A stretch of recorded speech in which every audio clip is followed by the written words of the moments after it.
kill you. Kumusta kaibigan? Ang kwento nating itatampok ngayon ay ang napakaganda at maaksyong pelikulang The Running Man. Welcome to The Running Man. Nagsimula ang kwento sa pagpapakita sa hinaharap kung saan ang Amerika ay kontrolado ng isang makapangyarihang korporasyon ng media na kilala bilang The Network, at karamihan sa mga mamamayan ay namumuhay sa kahirapan at hindi kayang magbayad ng pampagamot kahit pa sa mga simpleng sakit lamang. Upang manatiling abala at malihis ang atensyon ng mga tao, nagpalabas ang network ng mga mararahas na game show.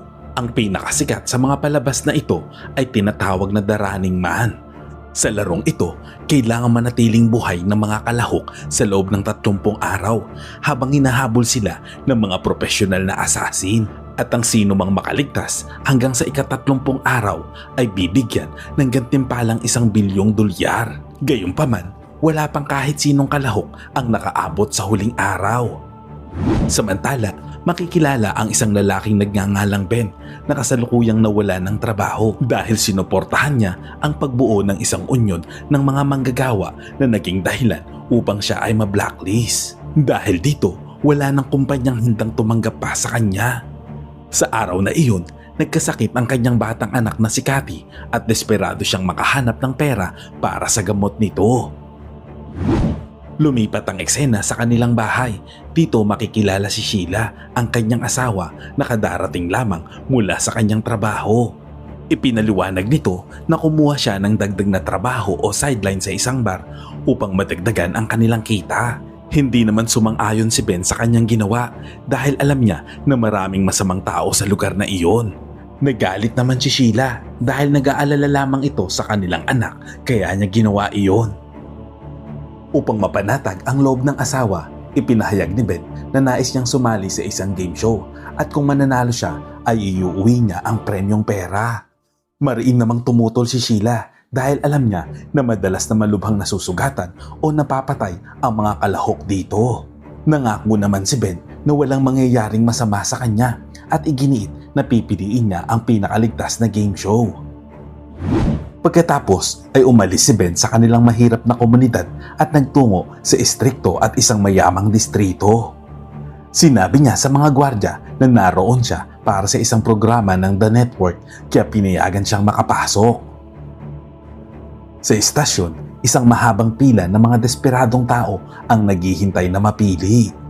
Sa mga sandaling iyon, makikita ang isang matandang lalaki na biglang sumama ang pakiramdam. Sa kabila ng kanyang kalagayan, pinilit nitong magpatuloy dahil kailangan nito ng pera. Sa halip na tumulong, inakusahan si Ben ng mga gwardya ng paglabag sa mga patakaran kaya siya ay binugbog at itinaboy palabas ng pila. Ilang sandali pa, nalaman ni Ben na may idinagdag na warning sa kanyang records dahil sa pagsuway sa utos. Dahil sa galit at pagkabigo, sinuntok niya ang screen sa kanyang harapan. Matapos ang insidenteng iyon, binigyan siya ng tracking bracelet at ipinadala sa Elevator 6. Doon niya nakilala sina Tim at Jenny na sinubukang makipagkaibigan sa kanya. Ang lahat ng napiling kalahok ay binigyan ng uniforme at sumailalim sa mga pisikal na pagsubok. Kabilang sa mga ito ang kakaibang activity tulad ng pagtakbo at palakasan ng katawan. Sa panahon ng kanilang training, makikita na handa pa ring tumulong si Ben sa kanyang mga kasama.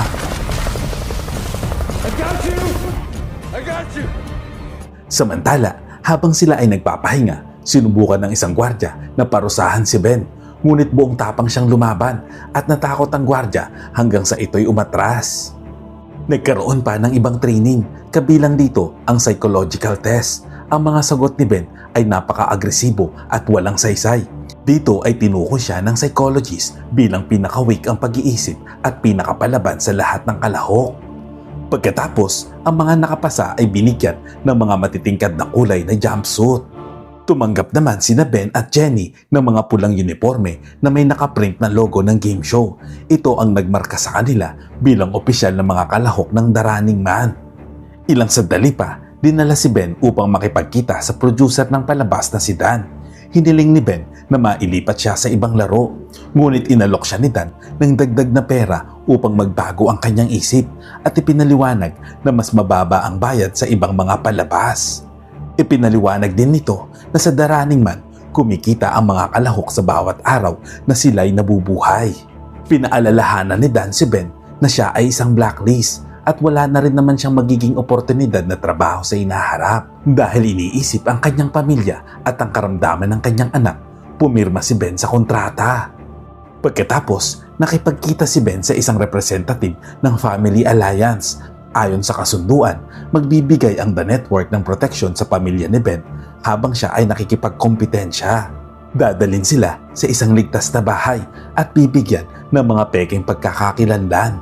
Naisa nang makita ni Ben ang kanyang pamilya bago magsimula ang laro, ngunit pinayagan lamang siya sa pamamagitan ng isang tawag sa telepono. Tinawagan niya si Sheila at sinabi na sasali siya sa The Running Man. Hiniling niya na huwag itong mag-alala at nangakong siya'y mananalo. Nang gabing iyon, inihatid si Ben sa kanyang marangyang silid. Isang agent naman ang nagdala sa kanya ng sobre mula kay Sheila. Sa loob nito ay may litrato ng kanyang pamilya at isang maliit na medyas mula sa kanyang anak na si Cathy na ibinigay bilang lucky charm. Kinabukasan, binigyan si Ben ng isang running band. Dito makikita ang kanyang natitirang oras at ang halaga ng kanyang mga kinikita. Pagkatapos ay opisyal nang nagsimula ang palabas. Tinawag ng host na si Bobby si Ben sa entablado. Nagsinungaling naman si Bobby sa harap ng audience at iginiit na si Ben ay nagtrabaho sa National Defense at inaresto dahil sa pagbebenta ng mga sikreto ng departamento. Ipinakita bilang ebidensya ang isang peking video na nilikha ng isang AI. Nagulat si Ben at nakiusap sa karamihan na huwag maniwala, ngunit binaliwala siya ni Bobby. Sa paningin ng mga tao sa labas, ipinapakita ang The Running Man bilang parusa sa mga mapanganib na kriminal at wala silang kaalam-alam na ang mga kalahok ay mga desperadong tao na inilalagay sa panganib ang kanilang buhay para sa kanilang mga pamilya. Nang tanungin ni Bobby si Ben para sa kanyang last message, galit na ininsulto ni Ben ang host at ang mga viewers. Sinabi niya na siya'y mabubuhay at wawasakin ang buong sistema ng game show. Matapos ipakilala ang lahat ng kalahok, ipinaliwanag ni Bobby ang mga patakaran sa proseso ng laro. Una ay may malaking premyo na ibibigay sa mga viewers kapag nai-report nila ang kinaroroonan ng isang player. Ang bawat manlalaro ay binigyan ng maliit na paunang bayad at isang 12 oras na head start. Sa panahong ito, maaari silang magtago kahit saan nang hindi hinahabol. Pagkatapos, 5 professional na assassin ang maghahanap sa kanila kinabukasan. Kinakailangan ng bawat player na mag-record ng hindi bababa sa 10 minutong video araw-araw at ipapadala ito bago maghating gabi. Kapag nabigo silang gawin ito, hihinto ang pagbayad sa kanila, ngunit magpapatuloy pa rin ang pagpatay. Pagkatapos, dinala ang 3 players sa isang madilim na silid gamit ang magkahiwalay na elevator. Doon, binigyan si Ben ng isang kamera, sapat na pera at mga ordinaryong damit. Mabilis siya nagpalit at lumabas ng gusali. Agad na sumakay si Ben ng isang taxi, ngunit nakilala siya ng driver at humingi pa ito ng selfie. Nang tumanggi si Ben, naging agresibo ang driver at nagbanta na i-report ang kanyang kinaroroonan kung hindi siya pakikitunguhan ng maayos. Pagkatapos, binayaran agad ito ni Ben at bumaba ng sasakyan. Nagsimula siyang tumakbo sa mga lansangan. Ilang sandali pa, narating niya ang isang gusali kung saan nakatira ang kaibigan nitong si Molly. Si Molly ay magaling sa paggawa ng mga peking dokumento para sa black market. Dito, humingi si Ben kay Molly ng 2 peking identity card at isang baril. Nagalit naman ng husto si Molly nang malaman na kasali si Ben sa laro. Binalaan niya si Ben na may mga taong naghahanap sa kanya at sinabing inilagay nito sa panganib ang kanyang operasyon sa pagpunta roon.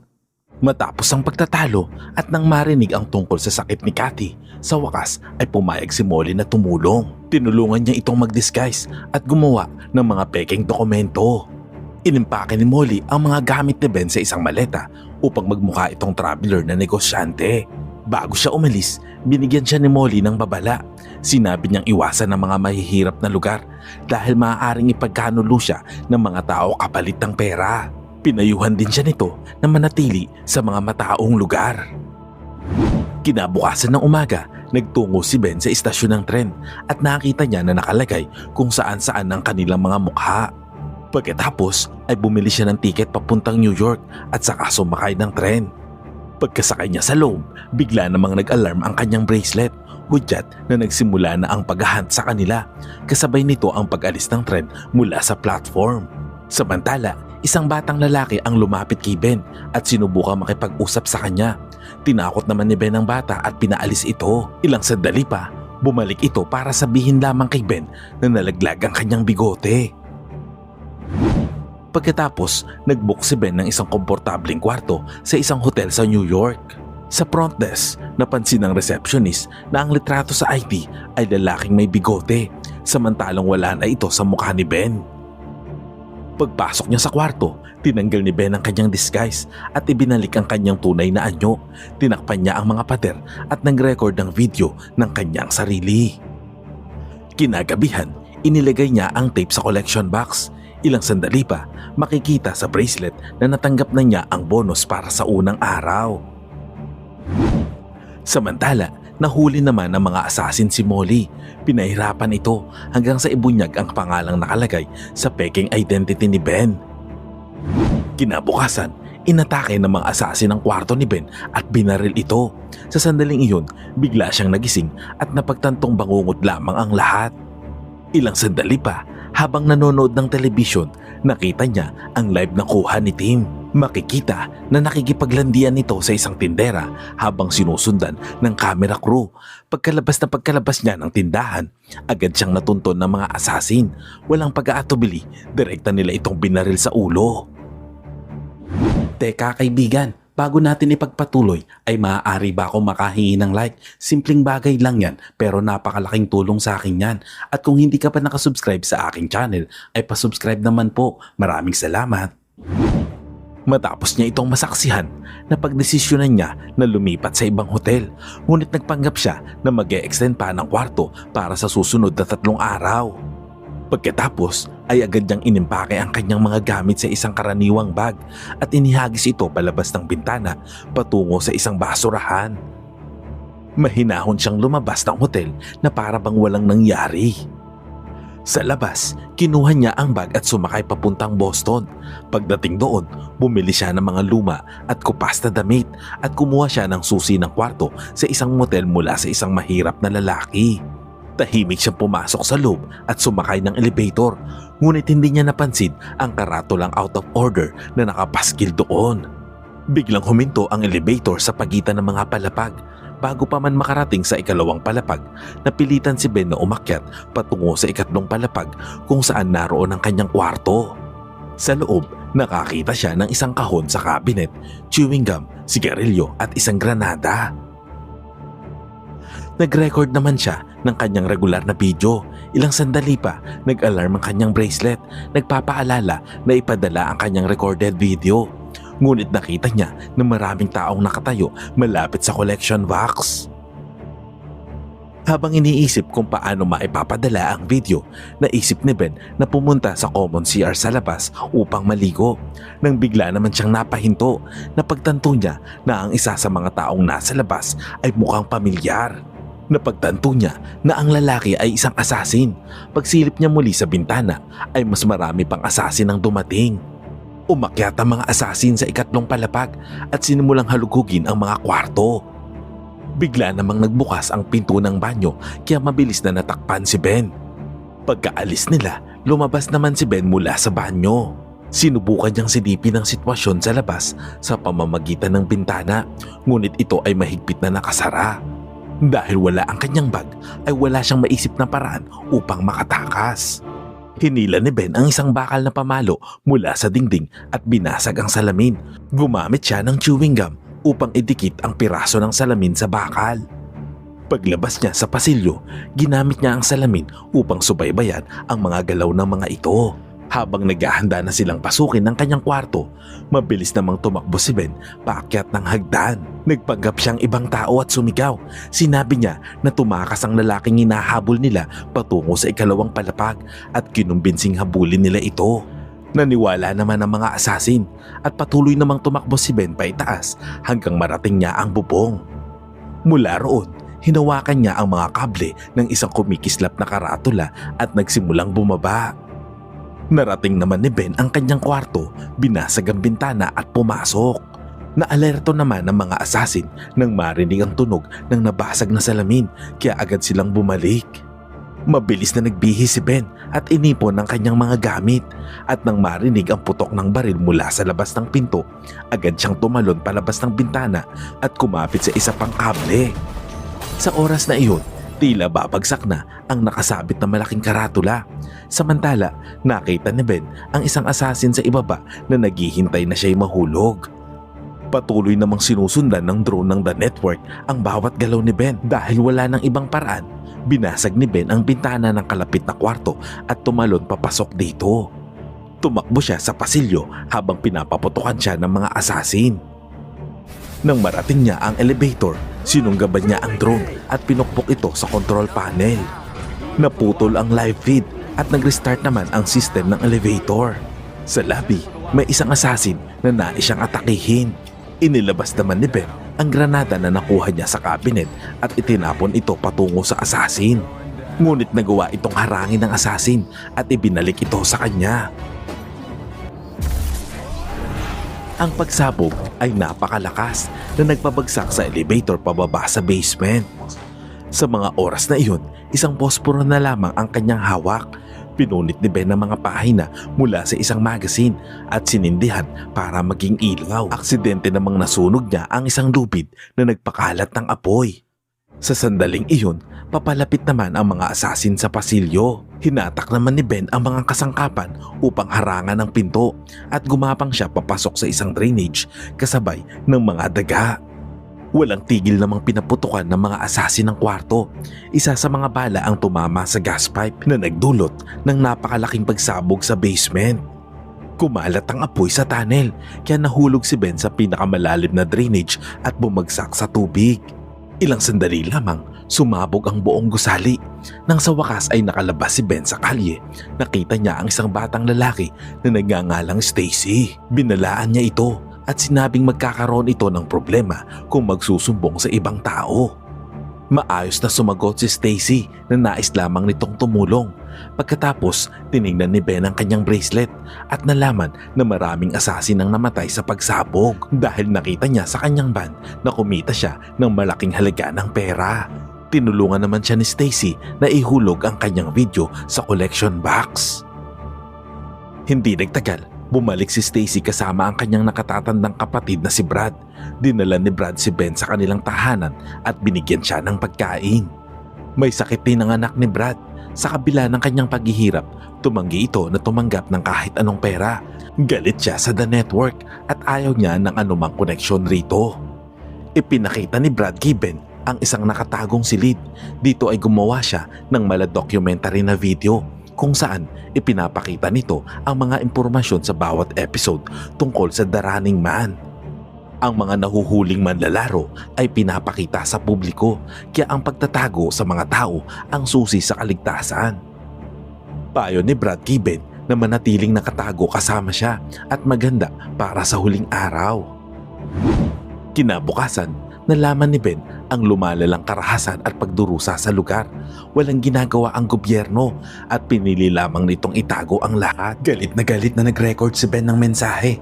Inakusahan ng gobyerno sa pagpatay sa mga bata. Sinabi niya na ang mga nasa kapangyarihan ay walang pakialam sa mga ordinaryong tao.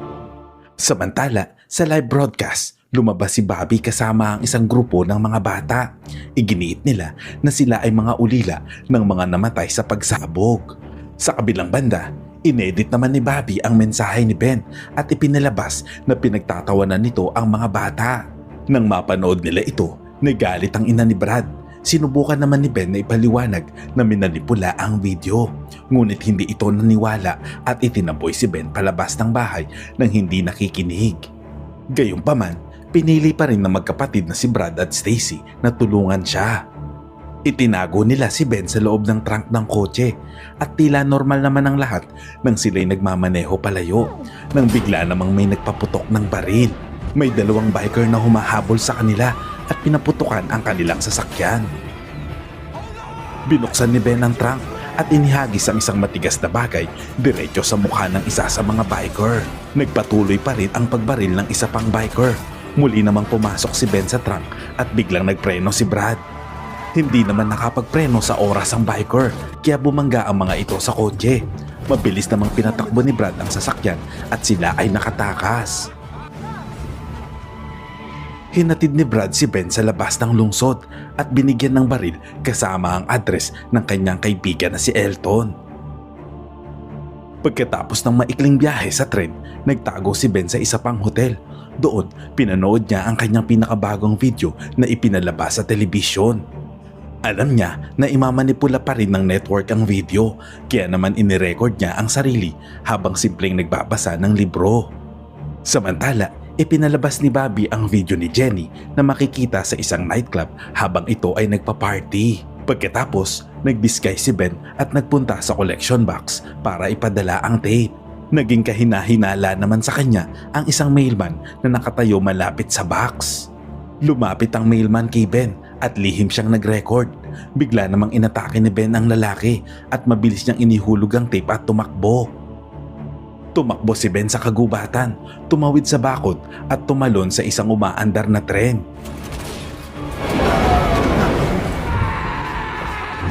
Kilaunan, nag-disguise si Ben bilang isang lalaking pilay. Nakihalubilo ito sa karamihan habang nanonood ng isang palabas sa kalye. Mapapanood na nahuli si Jenny sa loob ng isang kasino. Sinubukan itong tumakas gamit ang kotse, ngunit sinunog siya ng dalawang batang lalaki na siyang ikinamatay nito. Samantala, nakilala ni Ben si Elton. Naninirahan si Elton kasama ang kanyang ina. Ngunit pinalaan niya ito na may problema sa pag-iisip ang kanyang nanay. Pinayuhan niya ito na huwag itong mag-react sa anumang kilos o galaw ng kanyang ina. Dinala siya ni Elton sa isang nakatagong silid. Doon, lihim siyang nag-imprenta ng flyers laban sa The Network. Ipinaliwanag ni Elton na ang kanyang ama ay isang pulis at pinatay ng sarili niyang mga kasamahan dahil nagsalita laban sa maling sistema. Mula noon, naging rebelde na si Elton. Ibinunyag ni Elton na ang mga street lamp sa buong bansa ay nilalagyan ng mga scanner. Ang mga aparatong ito ay nakakakita ng kahit na pinakamaliit na bakas ng DNA. Dahil dito ay kakailanganin ni Ben na manatili sa underground. Nagtayo ang ama ni Elton ng isang bunker noong Cold War at iminungkahi ni Elton na magtago doon si Ben at mabuhay hanggang sa huling araw. Hiniling niya naman kay Ben na tulungan siyang ipalaganap ang Rebel newspaper kapag siya ay nanalo. Samantala, nagpalipas ng buong gabi si Ben sa nakatagong silid at nirecord ang kanyang video. Kinabukasan, paalis na sana siya para ipadala ang kanyang video, ngunit nakita siya ng ina ni Elton. Agad naman siya nitong nakilala at sinubukang i-report sa The Network. Pinigilan siya ni Elton, ngunit ilang sandali pa nagbago ang isip nito at nagpa siyang i-alarma ang mga opisyal. Sa ganitong paraan ay magkakaroon siya ng pagkakataon para makaganti sa mga ito. Hindi nagtagal, pinalibutan ng mga opisyal ang bahay at pinaulanan sila ng bala.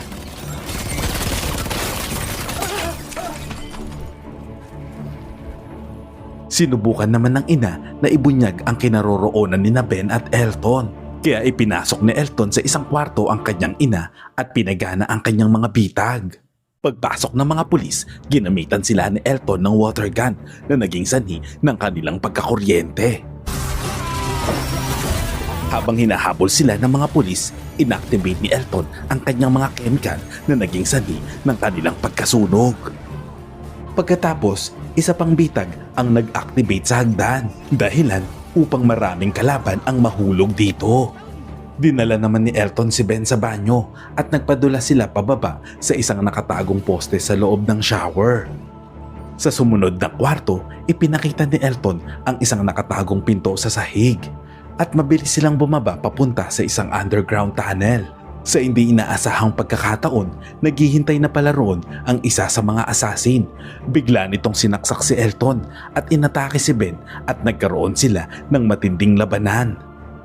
Nahiwa si Ben sa kamay, ngunit nagawa niyang labanan at talunin ang kanyang kalaban. Kinuha ni Elton ang isang kutsilyo at sinaksak ang assassin sa hita, dahilan upang ito'y bumagsak. Samantala, biglang tumawag si Dan sa assassin at hiniling na makausap si Ben ng direkta. Sa kabila ng lahat ng kanilang advanced technology, sinabi ni Ben na pekein na lang nila ang buong palabas. Sumagot si Dan na pinag-iisipan nila ang bagay na iyon. Ipinaliwanag niya na ang mga computer-generated na tao ay hindi kasing entertaining ng totoong tao dahil wala silang tunay na emosyon at personalidad. Pagkatapos, iniutos ni Dan kay Ben na patayin ng assassin upang makuhanan ito ng drone at tumaas ang kanilang ratings. Tumanggi si Ben. Sa halip, itinaas niya ang kanyang sandata at pinasabog ang drone sa ere. Nagawang makatakas ni na Elton at Ben at nagtungo sila sa isang gubat. Ngunit hinabol sila ng isang helicopter mula sa itaas. Sinabi ni Elton kay Ben na iwan na siya at mauna na siya sa safe house. Bago pa man makasagot si Ben, isang sniper mula sa helicopter ang tumira kay Elton sa ulo na agad nitong ikinamatay. Pinalibutan si Ben ng mga assassin at may mahigpit na utos sa mga ito na huwag siyang babarilin. Gusto ng The Network na mahuli siya ng buhay at gawin ng parusa sa harap ng kamera. Nakita naman ni Ben ang mga pampasabog sa loob ng sasakyan kaya nakaisip siya ng ideya. Idiniretso ni Ben ang sasakyan sa tulay patungo sa mga assassin at tumalon palabas bago bumangga dito. Pagkatapos ay malakas na pagsabog ang naganap. Lumangoy si Ben sa ilog. Ilang sandali pa ay kinumpirma ng kanyang bracelet na isa pang bonus ang pumasok dahil sa pagpatay sa isang assassin. Pagkatapos, naglakad si Ben sa mga bayan at dumaan sa mga open field upang marating ang bunker. Kalaunan, natuklasan niya na winasak ito ng gobyerno upang magtayo ng bagong lungsod. Dahil wala nang ibang mapupuntahan, nagpalipas si Ben ng gabi sa isang abandonadong bahay. Inimagine niya ang kanyang pamilya at ang imaheng iyon ang nagbigay sa kanya ng lakas upang magpatuloy. Nang dumating ang mga pulis, natagpuan nila ang pinakabagong videotape ni Ben. Kasama rito ang utos na dalhin ito sa collection box. Pagkatapos, binasag ni Ben ang bintana ng unang kotse na kanyang nakita at sa pilitang pumasok dito. Makikita ang isang babaeng nagngangalang Amelia ang nagdadrive dito kaya't binalaan at inutusan siya ni Ben na magmaneho ng mas mabilis. Samantala, sa sandaling iyon, hinahabol na sila ng mga hunter at ng mga drone ng The Network. Halos maaksidente naman sila nang biglang lumiko si Amelia sa kabilang lane. Ang mapanganib na hakbang na iyon ang nagbigay sa kanila ng kaunting oras upang makatakas. Habang nagmamaneho, galit namang sinabi ni Amelia kay Ben na siya ay isang masamang tao. Ipinakita naman ni Ben sa kanya ang litrato ng kanyang pamilya at ipinaliwanag kung paano ginamit ng The Network ang mga peking footage upang itago ang katotohanan sa publiko. Sa mga oras na iyon, bigla namang hinak ng AI system ang kotse dahil dito nawalan ng kontrol ang sasakyan. Sa labas ng sasakyan, dumating ang dalawang assassin upang hulihin si Ben. Ngunit binaril sila ng drone na nagwasak sa truck sa isang napakalaking pagsabog. Malinaw na gusto ni Dan na mabuhay pa si Ben upang panatilihing kapanapanabik ang palabas. Samantala sa telebisyon, ipinalabas ang peking video na nagpapakita kay Amelia na sumisigaw upang humingi ng tulong. Sa wakas, naunawaan ni Amelia kung ano ang gustong patunayan ni Ben. Nagpatuloy sila sa pagmamaneho habang ang mga tao sa gilid ng kalsada ay nagsimulang magpalakpakan at sumuporta sa kanila. Marami ding drone ang active upang ma-record ang bawat eksena. Nang marating nila ang isang roadblock, makikitang naghihintay doon ang leader ng mga hunter. Nagkunwari namang may hawak na bomba si Ben at binalaan na papatayin niya ang lahat ng naroon ng live sa national television. Nanghingi si Ben ng eroplano at 2 parachute at sinabihan ang mga assassin na tanggapin ang kanyang mga kondisyon. Pagdating sa airport, sinabi ni Ben kay Amelia na malaya na siyang umalis. Ngunit tumanggi si Amelia at sinabing hindi siya aalis matapos malaman ang katotohanan. Pagpasok sa eroplano, hiniling ni Ben sa leader ng mga assassin na tanggalin ang kanyang maskara. Tumanggi ang lalaki noong una, ngunit iniutos ni Dan na sumunod ito, kaya wala siyang no choice kung hindi sumunod. Nang oras na iyon, Nakuhanan ng mga kamera ang kanyang mukha na naglantad ng kanyang tunay na pagkakakilanlan bilang si Ivan. Samantala, napagtanto ni Ben na ang mga piloto ay hindi ordinaryong crew members.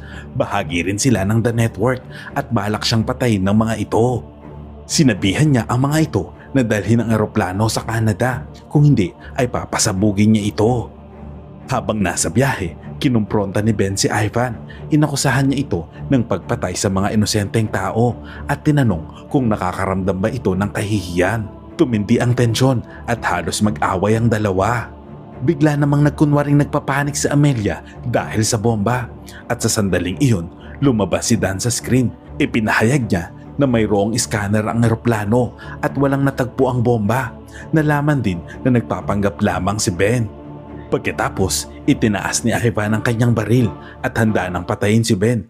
Ngunit biglang lumabas ang mga piloto at tinutukan siya ng baril. Pinagalitan ni Dan si Ivan. Sinabing dapat mamatay si Ben sa harap ng kamera sa isang dramatikong paraan. Pagkatapos, kinausap ni Dan si Ben ng pribado at inalok siya ng isang kasunduan. Kung mapapatay ni Ben si Ivan at ang mga piloto, maaari siyang maging bagong assassin. Kapalit nito, kikita siya ng milyong-milyong dolyar bawat taon. Tumanggi si Ben nang walang pag-aalinlangan. Ilang sandali pa, ipinakita ni Dan ang isang video kung saan pinatay ng mga assassin ang kanyang mag-ina na sina Sheila at Cathy. At ang eksenang iyon ang lalong nagpagalit kay Ben. Sumigaw siya at binasag ang screen sa kanyang harapan. Binuksan naman ni Amelia ang isa pang screen at makikita na ipinapalabas ni Bobby ang mga clip ng pamilya ni Ben kung paano ito pinatay.